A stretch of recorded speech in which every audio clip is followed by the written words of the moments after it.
Hello, everyone, and welcome to the new episode of Entrepreneurship Lab. This is your host, Nevena Bajalac, welcoming you once again to the new episode when we teach you and help you on your entrepreneurship journey and growing and scaling your business. Today, I'm bringing an exciting guest, an extremely successful entrepreneur, female entrepreneur, which I'm so excited about as well. And she's such an inspiration, and her portfolio is incredible. And I'm looking forward for you to hear her story. She's coming to us from US. Her name is Chrissy Ford, previously Bellman. And Christina is the founder and CEO of LÄVO, and she has an amazing journey of inventing new products and technology that she's going to share with us. And her company has been actually in 2022 in Inc. 500 companies. Christina, welcome to the show, and thank you for being here. Thank you. So tell us a little bit more about yourself. I know you went to business school, but did you always saw yourself as a business owner? Did you maybe grow up with entrepreneurs, parents, or how this entrepreneur journey started for you? Actually, I didn't have, my parents were not, no one I grew up with did anything entrepreneurial. So for me, I had a lot of energy as a kid and a lot of crazy ideas. So maybe my personality was like that, but I didn't have any good examples. When I was in school, in business school, I was really just focused on making enough money to be independent and get out on my own. And I was living in New York City, so I had high expectations about, maybe if I just can get independent and make some real money in finance. That's what I studied. That's part of why I studied that. I thought it was interesting, but I also really just wanted to be successful and be independent. And I did think, maybe one day if I save enough money, I could do something entrepreneurial. And I ended up just basically not being able to resist the opportunity. And I kind of cut out earlier than I thought. After about 5 years or so in corporate jobs, I had like regular jobs for 5 years in New York City, in finance and management consulting before I started working on my own project. And it was a very hard decision. It was very scary to consider leaving because I was comfortable. And I was able to use my money from my job to fund my ideas and what I was doing. So when I finally quit and just went full time on my ideas, that was a very big moment in my life. So, what was one of your first ideas or first businesses that you started? So, you started as at the same time you were still working as a consultant. So, what was some of the ideas? Did they work out? Did you fail at them? Because I think it's amazing we learn in the journey. What were some of the first things you launched and done? LÄVO actually is really the first thing I launched, and everything else I've patented or worked on has been like during LÄVO or like after starting it. But LÄVO was in 2012, I think was the first time I went to a store and started buying products that were similar to what I wanted to make and taking them apart and trying to hire people to help me engineer it. And at the time I had my corporate job, so I thought I had this idea that I could maybe just do it on the side, like do it in addition to my job and keep my job and have supplemental income, which now is very popular, at least in the US. A lot of people want a side hustle. They want to have something they're doing with their extra time if they have a corporate job. So I was kind of early on that idea. And once I was a few years into developing the product by myself and looking at what it really takes to do it, I came to the conclusion that I couldn't do it right if I was only doing it part-time. That if I wanted to do it, I had to fully commit to it. And how the idea, tell us first to listeners, what is LÄVO exactly? And it's a very innovative product. How did you came to idea to make something like that? LÄVO is a unique kitchen appliance. It infuses like oils. It basically infuses anything you want with herbs. So you could make like a honey, a chili honey, or you could make a holistic like medicinal oil if you want, or something for your skin, even a homemade candle. Most people are making food items with it, infused food items. And it was based on the way that restaurants are making infused items. So if you go to a fancy restaurant and you eat a lavender cake or like something that's flavored, The way that they do that is, using real herbs in a real oil with a sous chef, very slowly doing that. And I basically created LÄVO to do that automatically for you without a human. And so it's a fairly simple machine at the end of the day, but it, it just took a little ingenuity to make it similar to a coffee machine, or as easy as coffee to do that. And I came up with the idea when I was searching about DIY concepts, and I realized that so many things that you could make by yourself, if you don't want to buy them from the store and have better ingredients at home, so many of those things, the common thread was an infused oil. So when you have an infused oil, you could make a dinner or a dessert or a candle or anything. So I thought maybe if I solve the problem and make infusing things easier, then it would open up a world of things you could make. Because at the time, when I Google searched, how to make this or how to make your own homemade whatever, there were no companies and no brands. So I just thought there was an opportunity to make a product and build a brand and a community of these people, that instead of them just posting online and not being monetized, basically. Like, I thought there was a market of people talking on the internet without buying a product. And I thought they might buy this, something unique for them. Yeah, and I mean, what amazing journey you went to Inc. 5,000 and 500 companies. So it's been a like more than 10-year journey now. Can I ask you, how long did it took you to first develop the product, right? You said couple of years engineering. Did you do some market research when you started to see, like, will people really purchase this product? And then, yeah, I have a lot of questions, but let's start there. Oh, yeah. Totally. And this is hard for a lot of people, especially if you want to make a hard good, like a physical product. It takes a lot of investment up front. So a lot of investors are always nervous about that with hardware. Sometimes it's easier to start software because it's just people's time instead of assets. So I didn't do very formal market research. I kind of did my own. Like, I just saw the opportunity.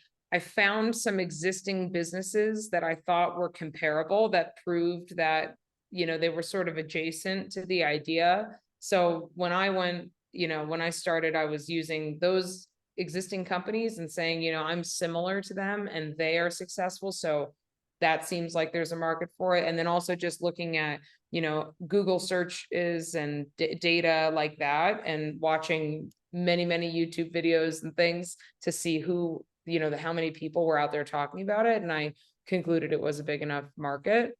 There's also a movement all over the world for like a macro trend of just sort of like East meets West preventative medicine, being healthier, controlling your ingredients more, and caring a lot more about what goes into your food, things like that. So I also thought that it was in the right area for overall growth. So I felt safer about that, but I did not hire like a market researcher. More recently, I've worked with some people like that. And I do think for an entrepreneur, that's a very valuable exercise to do, to get some real data. I think for me, for LÄVO, just because it was my first time, I just had to see enough that I felt good about it in my heart, and then did it. But yeah, as you asked about design, I paid some fancy design firms in New York City a lot of my own money and didn't get anywhere for a little while. And I realized that there are a lot of people, when you have an idea, there are a lot of bad resources that are marketing to you and trying to say, we'll help you, but it is a very quick way to waste a lot of money. So actually, I got some of the best work done on the design and engineering from students. I got lucky and I hired 2 students that were friends of a friend at a design school in New York City. And the work that they did, I would say, was the best value I got very early on, because they actually mostly figured out how not to make the product. And that was very valuable. In retrospect. So they didn't, when I picked up the prototype from them, it looked scary, but the report that they made and all the effort they put into going the wrong way helped me see the right way a lot faster than the expensive design firms. So yeah, I think being very cautious with where you're spending money and who you're designing your product with in the beginning is very important, because people generally underestimate, even for a simple product, how much it can take in design resources. And that's an easy way to just run out of money before you even get to market.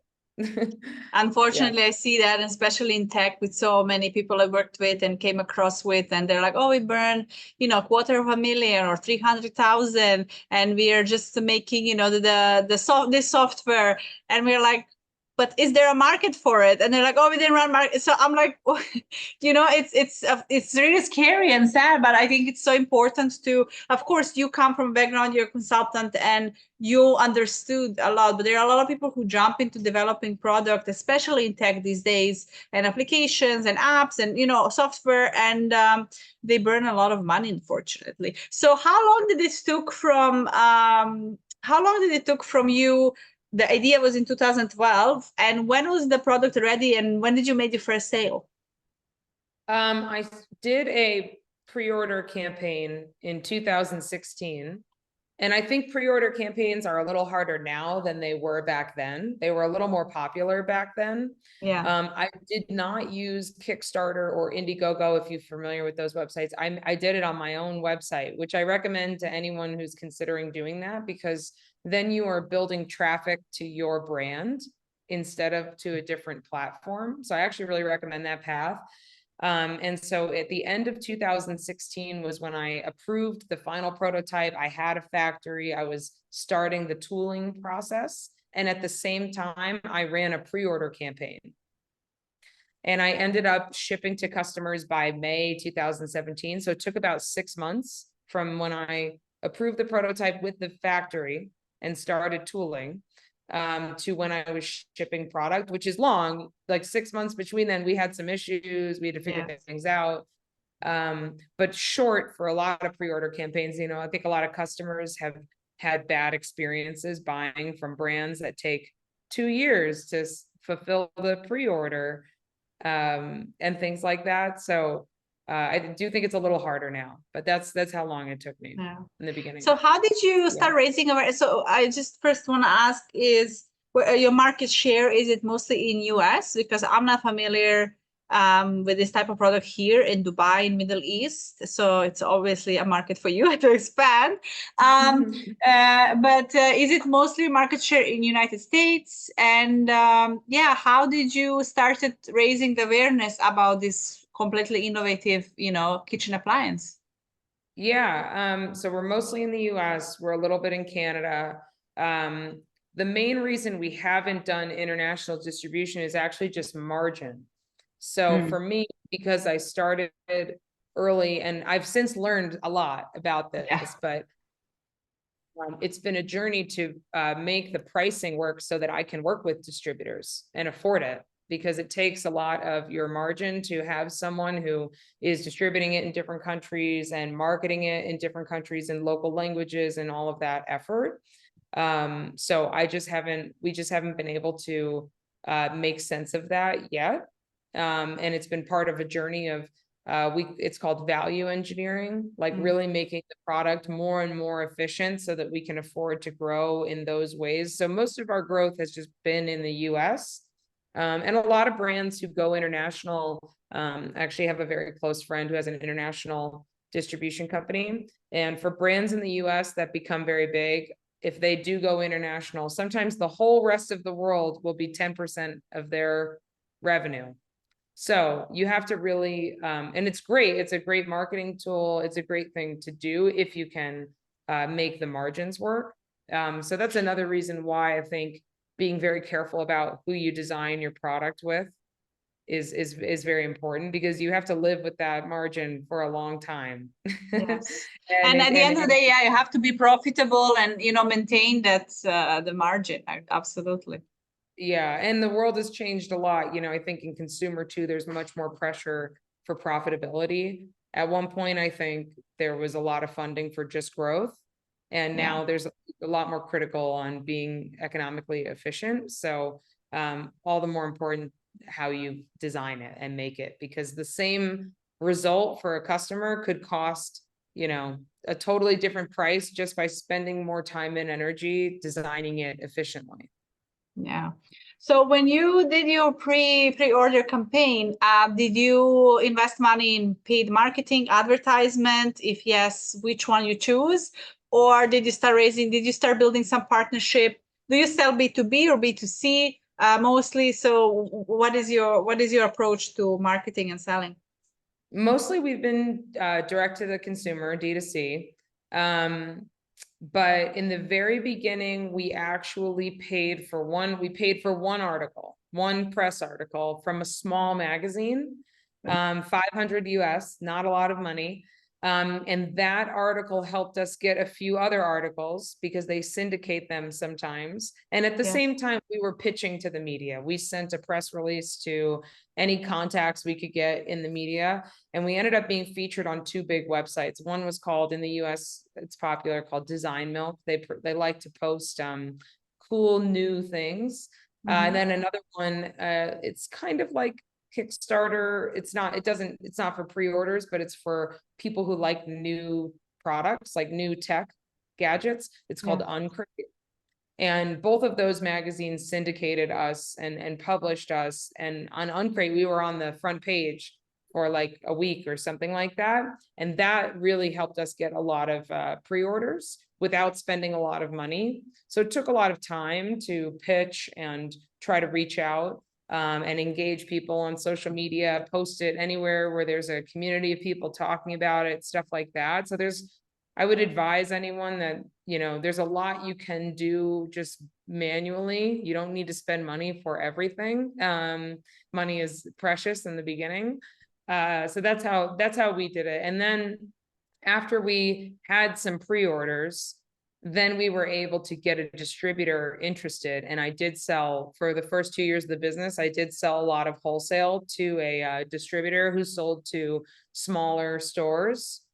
And that helped me a lot because in the beginning, direct to consumer can be very volatile in the beginning, but a distributor will commit to a certain buy. And then you can start to have an easier time planning inventory and production and all of the operations of your business because you know what to expect.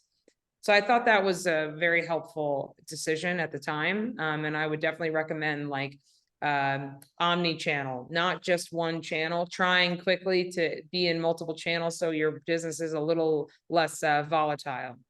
Yeah.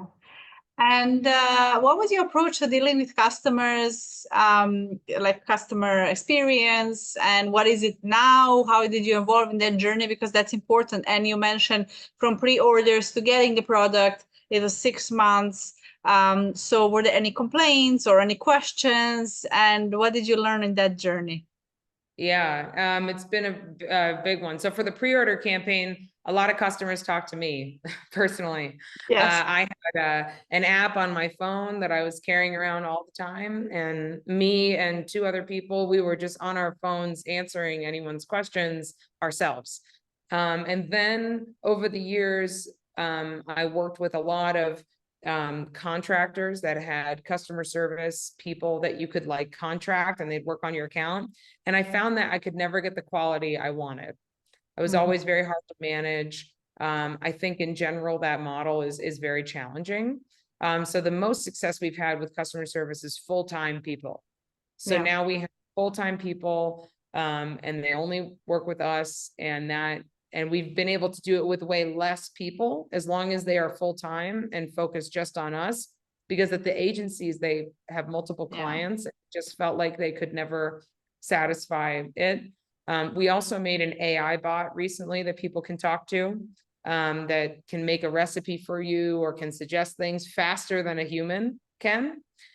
So we're trying to get more and more creative about those options too, just so that people, because sometimes people just want someone to talk to. For LÄVO, like our customers are very dedicated to their hobby.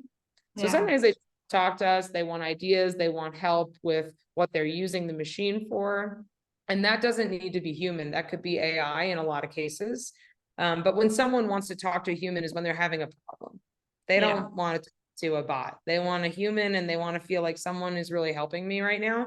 So Yeah. we've gotten a lot better over the years about that. But that's been a lot of learning for me as an entrepreneur too, is just, it's very hard to get the quality from agencies. And they cannot, like, when we start, I speak with so many entrepreneurs, and I always, myself with companies, I always say, that first person who picks up the phone, the receptionist, admin, whoever it is, when we train them on the script we want, how you want, as a business owner, founder, what your brand stands for. How you want people to be treated, and you can train that person. And like you said, with agency or outsourcing, virtual assistant or someone per hour, you will not get that quality. But when we invest and we train our in-house, then we can get that quality. And I mean, I love customer experience. I think that's so important in every business. Yeah, definitely. And I think now more than ever after COVID, Yes. people look to brands as part of their community, because online, if you love a certain product or you have a certain hobby and you really enjoy it, then that could become, you could become very loyal to that brand because it's part of your lifestyle maybe, and you could take advantage of that. So it's a big opportunity, like you're saying, to really invest time and energy into it, I think. Yeah. You seem to be like a very strong, with a strong mindset, but I know there have for sure been obstacles. Did you ever in this journey, I mean, you're an inventor, you're not, you're someone who invented something. And I don't have many guests who were inventors. I have different entrepreneurs and business owners, but inventing a product is so interesting for me to interview you.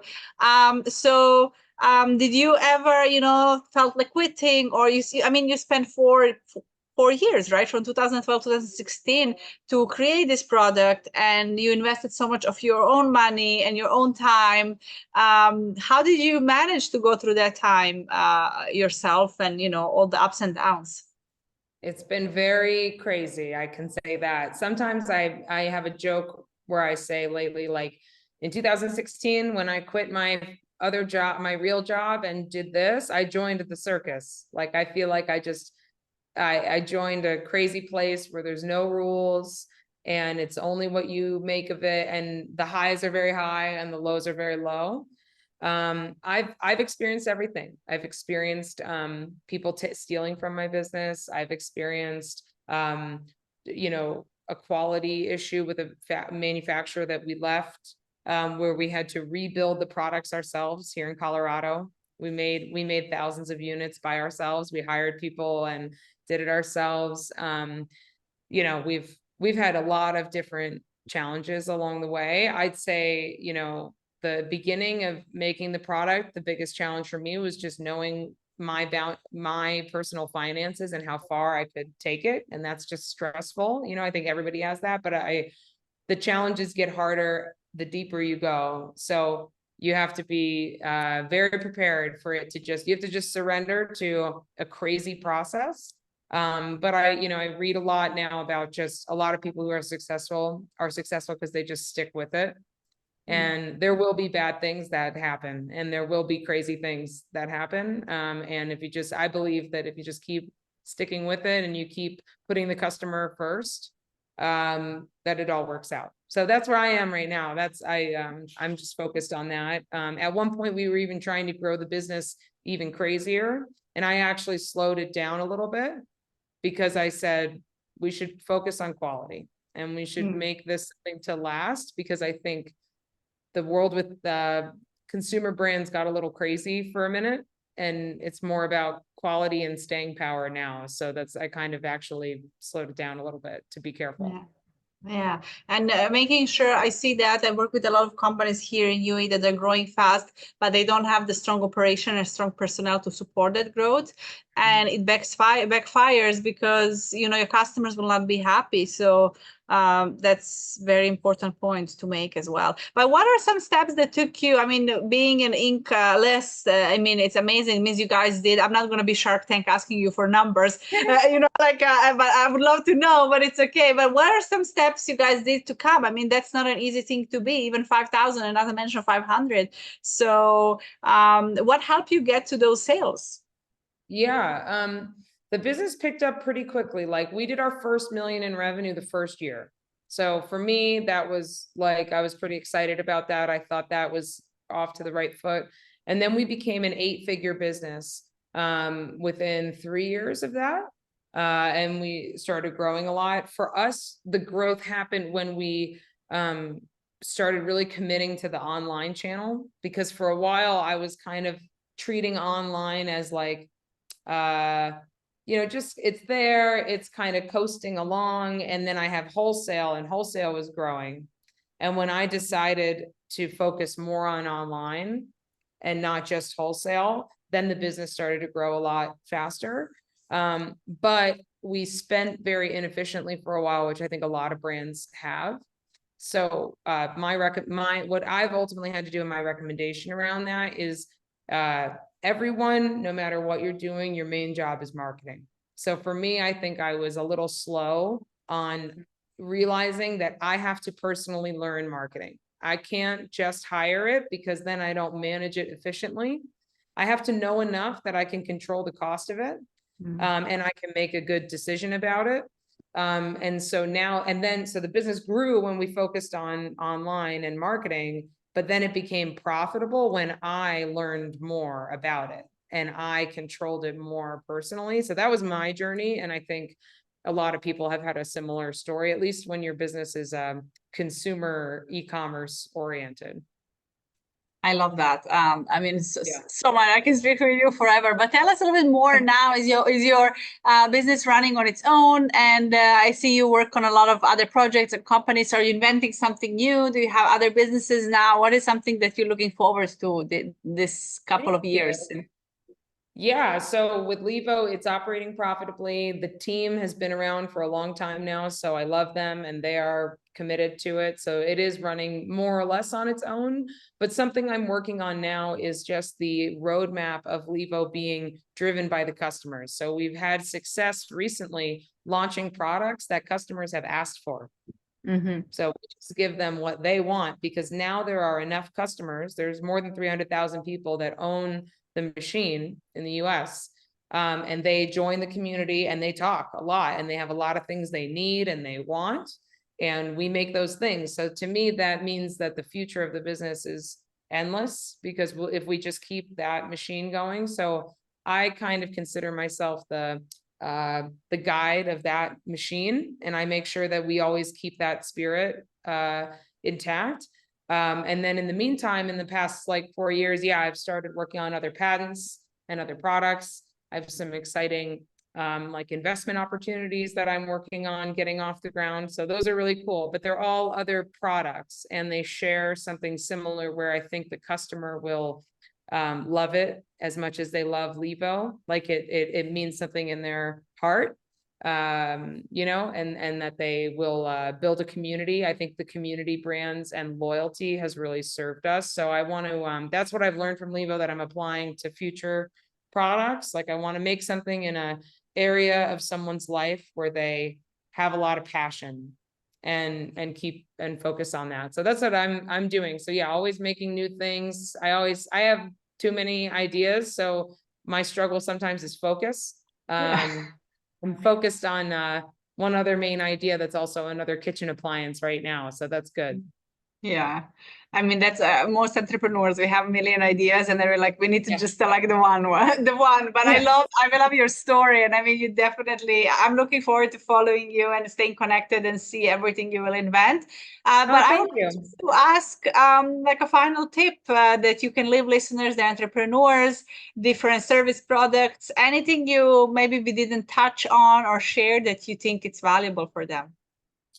I would say my main advice is that you can get a lot of advice from other people, but at the end of the day, you have to really understand it yourself and you have to feel good about it yourself in order to do it.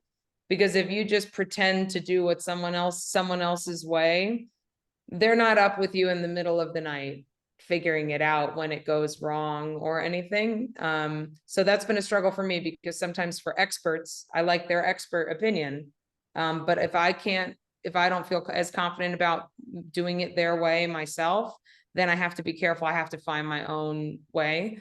So I think that's the most important thing, because at the end of the day, these companies that you start, they're your responsibility. No one else is going to be up in the middle of the night with you fixing it. So you have to really own that responsibility. And part of that is not just taking advice blindly, but really thinking about it. So that's been a challenge for me in the past.